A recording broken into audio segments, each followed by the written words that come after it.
The Adventures of Tom Sawyer by Mark Twain. Longman Certified English Series. Read by Piyanut Nontesa. Chapter 11. On this island, when Tom awoke in the morning, he wondered where he was. He sat up and rubbed his eyes and looked around. Then he remembered its white, the cool grey dawn, and there was a delightful sense of peace in the deep calm and silence of the woods. Not a leaf stirred. Dewdrop stood upon the leaf and glass a vast layer of essence covered the fire, and a blue thread of smoke rose straight into the air. Joe and Huck still slept. Now, far away in the woods, a bird called. A mother answered gracefully. The cool, dim gray of the morning's white, and as gracefully sounds multiple and live revealed themselves the marvel of nature, shaking of sleep and going to work unveils itself to the boy. A little green worm came crawling over a dewy leaf. Tom sat as still as a stone, with his mouth listening and feeling as the creature still came towards him or showed a tendency to go elsewhere. When it finally came down upon Tom's legs and began a journey over him, his whole heart was glad, for that means that he was going to have a new suit of clothes without a shadow of doubt. A glorious piratical uniform. Now a procession of us appeared and went about their labors. One struck with a dead spider 5 times as big as itself, and dragged in strays of a tree trunks a tiny spot bitter climb up the great height of a great blaze, and Tom bent down close to it and says, Ladybird, fly away home. Your house is on fire, your children alone. She flew up to see about it. With this not surprise the boy, for he has long known that Ladybird was always ready to believe stories about fires. The birds were singing merrily by now.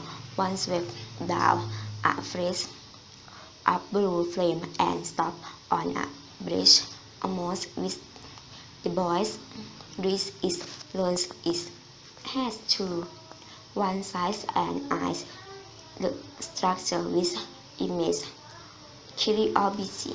Or nature was with a week long beam of sunlight pierced down through the leafy branches, and a few butterflies come dancing upon the scene. Tom roused the other pirates, and in a minute or two they were catching after and falling over each other in the shallow water of the sandbar.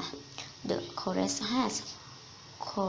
of their laugh, but his only delights them, since its going was something like burning the bridge between them and civilization. They come back to camp wonderful, refreshed, and as hungry as were. They soon had the camouflage began to have an effect on the spirits of the boys with longing craved upon them. This truth deep shape presently it was between homesickness events since the race handler was dreaming of his doorstep and his empty barrels, but they were all ashamed of their weakness and nose was big enough to say what is his mind. For some time now, the boys had heard a peculiar sound in the distance of on hearing a louder sound. The boys started glasses as each other inquiringly and listened. There was a long silence, dim and unbroken. Then the sounds come floating down out of the distance. What it is? Asked Joe in a whisper. Let's go and see, said Tom. They sprang to their feet and hurried to the bags in the village. They passed the bush and peered out the little stream. Ferryboat was not transporting people from bank to bank as usual, but was about a mile below the village. These seemed crowded with people. There were many small birds being roused about or fighting with the chorus in the neighborhood of the ferryboat, but the boys could not see what the men in them were doing. After a time there was a half of white smoke from the sides of the ferryboat, and as it rose in a lazy whistle, then same door sound was burned through the distance again. I know now, it's come to somebody drowned. Then it's said as they did that last summer when Bill's daughter was drowned. They should have begun over the water, and when the body come up to the surface, the boys continued to listen and was then reeling through floods to Tom's mind, and he exclaimed, "Boys, I know who are drowned. We are." They felt like heroes in an instant. They were being whipped over, hearts were breaking for them, and best of all, they were the talk of the whole town and the envy of all the boys. This was glorious in what was like being a pirate after all. As twilight drew on, the ferryboat went back to her accustomed business, and the rowing boats disappeared. The pirates returned to camp. They were swollen with vanity over their new importance and the great trouble. Thus, they were catching their caught fish, cooked supper, and ate it, and then began to guess what the village was thinking and saying about them. But when the shadow of night closed round them, they gradually eased to chase and set gazing into the fire with their minds evidently wandering elsewhere.